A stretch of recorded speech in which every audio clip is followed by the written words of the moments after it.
नमस्कार दोस्तों, स्वागत है आपका यूट्यूब परिवार में। दोस्तों आज हम आपको बताएंगे 25 जीके जो कि बार पूछा गया एग्जाम में। दोस्तों आपको कमेंट बॉक्स में बताना है कि आपको 25 जीके में से कितना क्वेश्चन सही हुआ। अगर चैनल पर नए हैं तो जरूर चैनल को सब्सक्राइब कर लें। तो चलिए बढ़ते हैं सिंपल क्वेश्चन की तरफ। देखिए क्वेश्चन नंबर 1 में कहा गया कि शरीर की सबसे बड़ी ग्रंथि कौन है। क्वेश्चन नंबर 1 में कहा गया शरीर की सबसे बड़ी ग्रंथि कौन है। ऑप्शन ए में लाल ग्रंथि, ऑप्शन बी में थायराइड, ऑप्शन सी में यकृत, ऑप्शन डी में अमाशय। देखिए शरीर की जो सबसे बड़ी ग्रंथि है वो यकृत है। एक का राइट आंसर सी हो जाएगा। शरीर की सबसे बड़ी ग्रंथि कौन है तो यकृत है। चलिए बढ़ते हैं 2 नंबर क्वेश्चन की तरफ। क्वेश्चन नंबर 2 में कहा गया मनुष्य में मदाजनन अंग में किस हार्मोन का स्राव होता है। ऑप्शन ए में एस्ट्रोजन, ऑप्शन बी में प्रोजेस्टेरोन, ऑप्शन सी में रिलैक्सेशन, ऑप्शन डी में सभी कथन सत्य है। इसका राइट आंसर रिलैक्सेशन। मनुष्य में मदाजनन अंग में किस हार्मोन का स्राव होता है तो रिलैक्सेशन। 2 का राइट आंसर सी हो जाएगा। चलिए बढ़ते हैं अगले क्वेश्चन की तरफ। क्वेश्चन नंबर 3 में कहा गया मनुष्य में ऐच्छिक गतियों का नियंत्रण किसके द्वारा किया जाता है। इस क्वेश्चन में कहा गया मनुष्य में ऐच्छिक गतियों का नियंत्रण किसके द्वारा किया जाता है। ऑप्शन ए में सेरिब्रम, ऑप्शन बी में थायराइड, ऑप्शन सी में सेरिबेलम, ऑप्शन डी में इनमें से कोई नहीं। देखिए इसका राइट आंसर सेरिबेलम, क्योंकि मनुष्य में ऐच्छिक गतियों का नियंत्रण करता है सेरिब्रम। 3 का राइट आंसर ए हो जाएगा। मनुष्य में ऐच्छिक गतियों का नियंत्रण किसके द्वारा किया जाता है तो सेरिब्रम के द्वारा किया जाता है। चलिए बढ़ते हैं अगले क्वेश्चन की तरफ। क्वेश्चन नंबर 4 में कहा गया शरीर का तापक्रम कहाँ नियंत्रित होता है। ऑप्शन ए में स्पाइनल कॉर्ड में, ऑप्शन बी है सेरिबेलम, ऑप्शन सी है हाइपोथैलेमस, ऑप्शन डी में प्यूटरी में। देखिए शरीर का तापक्रम कहाँ नियंत्रित होता है। इसका राइट आंसर हाइपोथैलेमस में। शरीर का तापक्रम कहाँ नियंत्रित होता है तो हाइपोथैलेमस में नियंत्रित होता है। 4 का राइट आंसर सी हो जाएगा। चलिए बढ़ते हैं अगले क्वेश्चन की तरफ। देखिए क्वेश्चन नंबर 5 में कहा गया है कि अमीबा में भोजन का अंतर्ग्रहण किसके द्वारा होता है।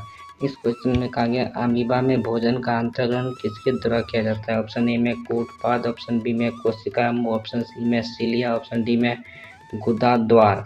देखिए 5 का राइट आंसर है कूटपाद, क्योंकि अमीबा में भोजन का अंतर्ग्रहण होता है कूटपाद की तरह। 5 का राइट आंसर ए हो जाएगा। चलिए बढ़ते हैं अगले क्वेश्चन की तरफ। क्वेश्चन नंबर 6 में कहा गया निम्न में से कौन सा एंजाइम लार में पाया जाता है। इस क्वेश्चन में कहा गया है कौन सा एंजाइम लार में पाया जाता है। ऑप्शन ए में पेप्सिन, ऑप्शन बी में ट्रिप्सिन, ऑप्शन सी में टायलिन, ऑप्शन डी में काइमोट्रिप्सिन। देखिए इनमें से कौन सा एंजाइम लार में पाया जाता है तो इसका राइट आंसर टायलिन। 6 का राइट आंसर सी हो जाएगा। इनमें से कौन सा एंजाइम लार में पाया जाता है तो टायलिन हो जाएगा। चलिए बढ़ते हैं अगले क्वेश्चन की तरफ। क्वेश्चन नंबर 7 में कहा गया है वह प्रक्रिया जिसके द्वारा मनुष्य श्वास ग्रहण करता है तथा छोड़ता है वह है। ऑप्शन ए में श्वसन, ऑप्शन बी में श्वास, ऑप्शन सी में प्रश्वास, ऑप्शन डी में निवसन। देखिए इस क्वेश्चन में कहा गया वह प्रक्रिया जिसके द्वारा मनुष्य श्वास ग्रहण करता है तथा छोड़ता है और वह कहलाता है श्वासोच्छ्वास। 7 का राइट आंसर भी हो जाएगा। चलिए बढ़ते हैं अगले क्वेश्चन की तरफ। क्वेश्चन नंबर 8 में कहा गया ऊर्जा उत्पादन के लिए कोशिका प्राय किसका उपयोग करती है। ऑप्शन ए में अमीनो अम्ल, ऑप्शन बी में ग्लूकोज, ऑप्शन सी में वसा अम्ल, ऑप्शन डी में सुक्रोज। देखिए ऊर्जा उत्पादन के लिए कोशिका प्राय किसका उपयोग करता है। इसका राइट आंसर है ग्लूकोज का। ऊर्जा उत्पादन के लिए कोशिका प्राय ग्लूकोज का उपयोग करता है। 8 का राइट आंसर भी हो जाए। चलिए बढ़ते हैं अगले क्वेश्चन की तरफ। क्वेश्चन नंबर 9 में कहा है किस अभिक्रिया द्वारा पौधों में ऑक्सीजन बाहरी वातावरण से कोशिका में पहुंचता है। इस क्वेश्चन में कहा है किस अभिक्रिया द्वारा पौधे में ऑक्सीजन बाहरी वातावरण से कोशिकाओं में पहुंचाता है। ऑप्शन ए में किण्वन, ऑप्शन बी में विसरण, ऑप्शन सी में दहन, ऑप्शन डी में प्रकाश संश्लेषण। इसका राइट आंसर है विसरण। किस अभिक्रिया द्वारा पौधे में ऑक्सीजन बाहरी वातावरण से कोशिकाओं में पहुंच जाता है तो विसरण हो जाए। नो का राइट आंसर बी विसरण। किस अभिक्रिया द्वारा पौधों में ऑक्सीजन बाहरी वातावरण से कोशिकाओं में पहुंचाता है तो विसरण। क्वेश्चन नंबर 10 में कहा गया कि श्वसन की अभिक्रिया में खाद्य पदार्थों की परिणति क्या होती है। क्वेश्चन नंबर 10 में कहा गया श्वसन की अभिक्रिया में खाद्य पदार्थों की परिणति क्या होता है? ऑप्शन ए में विघटन, ऑप्शन बी में दहन, ऑप्शन सी में परिवर्तन, ऑप्शन डी में संश्लेषण। देखिए इसका राइट आंसर रहेगा विघटन। श्वसन की अभिक्रिया में खाद्य पदार्थों की परिणति क्या होता है? तो विघटन होता है। 10 का राइट आंसर ये हो जाएगा। श्वसन की अभिक्रिया में खाद्य पदार्थों परिणति का क्या होता है? विघटन होता है। चलिए बढ़ते हैं अगले क्वेश्चन की तरफ। क्वेश्चन नंबर 11 में कहा गया खाद्य पदार्थों का पौधे में स्थानांतर मुख्य रूप से कौन सा है? खाद्य पदार्थों में पौधों में स्थानांतर का मुख्य रूप में कौन सा है? ऑप्शन ए में ग्लूकोज, ऑप्शन बी में स्टार्च, ऑप्शन सी में सुक्रोज, ऑप्शन डी में प्रोटीन। खाद्य पदार्थों को पौधों में स्थानांतर का मुख्य रूप से कौन सा साधन है? इसका राइट हो जाएगा सुक्रोज। 11 का राइट सुक्रोज। खाद्य पदार्थों को पौधे में स्थानांतर का मुख्य रूप से कौन सा है? सुक्रोज। चलिए बढ़ते हैं अगले क्वेश्चन की तरफ।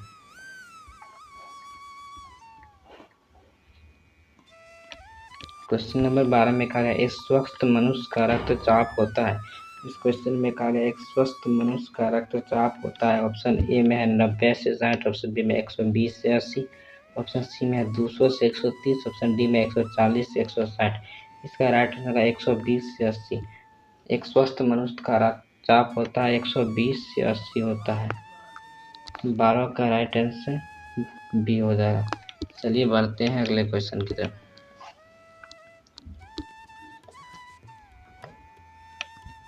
क्वेश्चन नंबर 13 में कहा गया मनुष्य के मस्तिष्क की सबसे बाहरी झिल्ली है। ऑप्शन ए में पियामीटर, ऑप्शन बी में मीटर, ऑप्शन सी में डायरामीटर, ऑप्शन डी में एरेक्टिनोवाइड। देखिए मनुष्य के मस्तिष्क की सबसे बाहरी झिल्ली होती है डायरामीटर होती है, डायरामीटर। 13 का राइट आंसर सी हो जाएगा। मनुष्य के मस्तिष्क की सबसे बाहरी झिल्ली कौन होती है? तो डायरामीटर। चलिए आगे बढ़ते हैं क्वेश्चन नंबर 14 की तरफ। क्वेश्चन नंबर 14 में कहा गया मनुष्य के सूंघने की क्षमता को नियंत्रित करता है। ऑप्शन ए में ऑप्टिक पाली, ऑप्शन बी में घर्नेद्रियो पाली, ऑप्शन सी में सेरिब्रम, ऑप्शन डी में इमेज सीक्वेंस। देखिए इसका आंसर घर्नेद्रियो पाली। मनुष्य के सूंघने की क्षमता को नियंत्रित करता है घर्नेद्रियो पाली। 14 का राइट आंसर बी हो जाएगा। चलिए आगे बढ़ते हैं अगले क्वेश्चन की तरफ।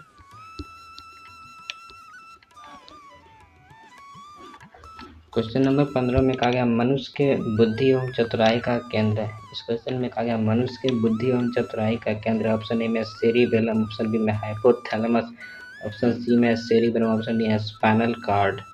देखिए मनुष्य के बुद्धि एवं चतुराई का केंद्र है सेरिब्रम। 15 का राइट आंसर सी हो जाएगा। मनुष्य के बुद्धि एवं चतुराई का केंद्र है सेरिब्रम। चलिए बढ़ते हैं अगले क्वेश्चन की तरफ।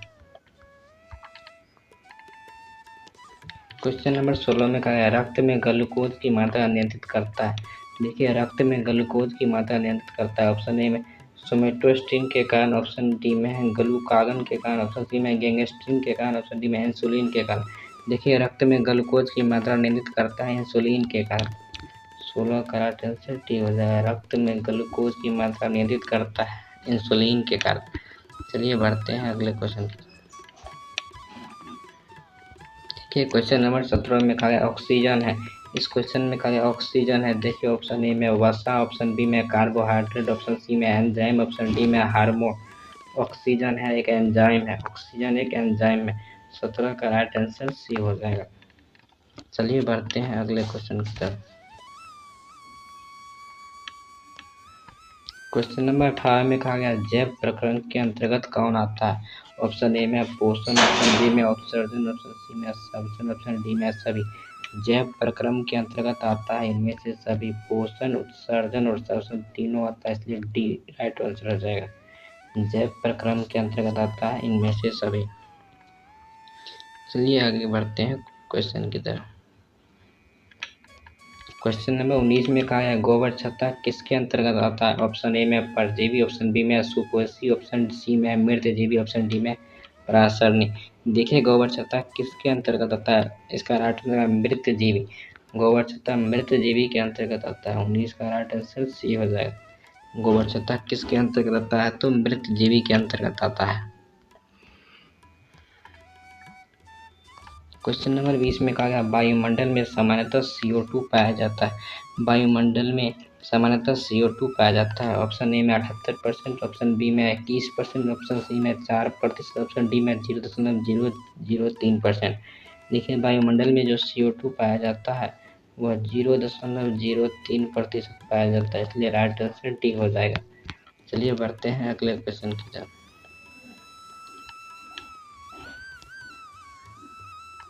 क्वेश्चन नंबर 21 में कहा गया छाया में पनपने वाले पौधों को क्या कहते हैं?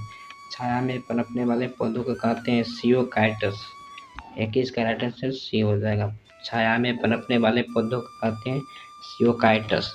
21 का राइट आंसर सी हो जाएगा। क्वेश्चन नंबर 22 में कहा गया मनुष्य में मुख्य श्वसन का अंग है। क्वेश्चन नंबर 22 में कहा गया मनुष्य में मुख्य श्वसन का अंग है। ऑप्शन ए में फेफड़ा, ऑप्शन बी में नाक, ऑप्शन सी में ट्रैकिया, ऑप्शन डी में कलम। देखिए मनुष्य में जो मुख्य श्वसन अंग है वह फेफड़ा है। 22 का राइट आंसर ए हो जाएगा। मनुष्य में मुख्य श्वसन अंग क्या है? फेफड़ा। चलिए आगे बढ़ते हैं अगले क्वेश्चन की तरफ।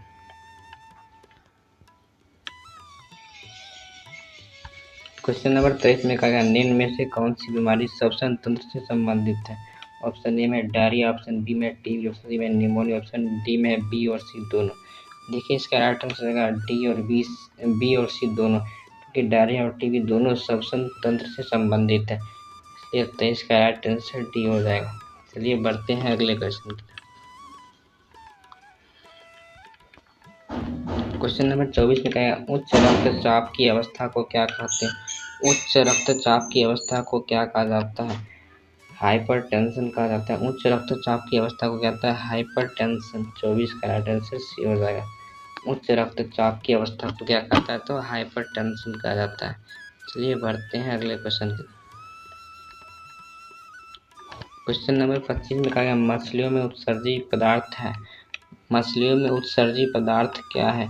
मछलियों में उत्सर्जी पदार्थ है अमोनिया। 25 का राइट आंसर डी हो जाएगा। मछलियों में उत्सर्जी पदार्थ है अमोनिया। 25 का राइट आंसर डी हो जाएगा। दोस्तों इस वीडियो में हमने 25 वीवीआई क्वेश्चन पर डिस्कस किए थे और आपको कमेंट बॉक्स में बताना है कि आपको कितना क्वेश्चन सही हुआ। वीडियो पसंद आता है तो वीडियो को लाइक कीजिए, शेयर कीजिए, सब्सक्राइब कीजिए।